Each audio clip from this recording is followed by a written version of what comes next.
দক্ষিণী সিনেমা ইন্ডাস্ট্রিতে খুব অল্প সময়ে খ্যাতি অর্জন করেছেন অভিনেত্রী শ্রীলীলা। অভিনয়ের প্রতি তার গভীর ভালোবাসা তাকে তেলুগু ও কন্নড় সিনেমায় জনপ্রিয় করে তুলেছে। 2019 সালে কন্নড় সিনেমা কিস দিয়ে অভিনয়ে অভিষেক করে শ্রীলীলা। 2021 সালের প্যালি স্যান্ডার্ড ও 2022 সালের ধামাকা সিনেমার মাধ্যমে ব্যাপক পরিচিতি লাভ করেন। তবে শ্রীলীলার উদ্দীপ্ত নাচের পরিবেশনায় তাকে বিশেষভাবে পরিচিত করে তোলে।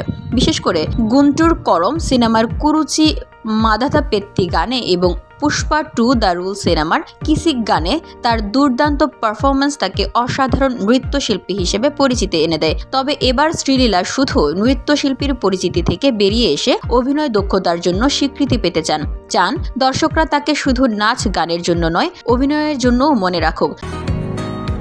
বসুন্ধরা, উত্তরা, বনশ্রী, কুড়িল ও বাড্ডা সহ রাজধানীর বিভিন্ন স্থানে অভিজাত ও অত্যাধুনিক মানের ফ্ল্যাট কেনার এক নির্ভরযোগ্য প্রতিষ্ঠান প্লেজেন্ট প্রপার্টিজ লিমিটেড।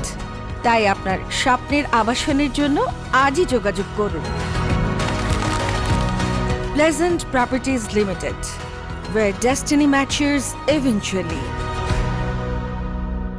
সম্প্রতি এক সাক্ষাৎকারে ভারতীয় গণমাধ্যমের সঙ্গে আলাপকালে এক উপস্থাপক তাকে পরিচয় করিয়ে বলেন, লীলা মানেই গান, গান মানেই নাচ, আর নাচ মানেই লীলা। যদিও অনেকে এটিকে প্রশংসা হিসেবে দেখেছেন, শ্রীলীলা এই মুহূর্তটি নিজের পরিচয় পুরো প্রতিষ্ঠার জন্য কাজে লাগান। তিনি সঙ্গেই বলেন, ঠিক সেই কারণেই রবিনহুড সিনেমায় আমি চেষ্টা করেছি এটা প্রমাণ করতে যে লীলা মানেই সংলাপ, সংলাপ মানেই অভিনয়, আর অভিনয় মানেই লীলা।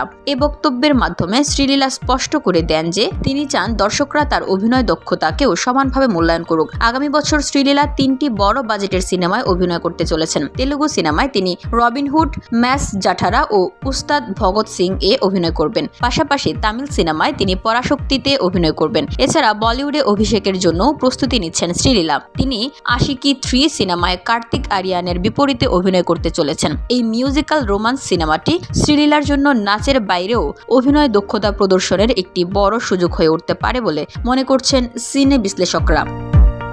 VOD Bangla news desk.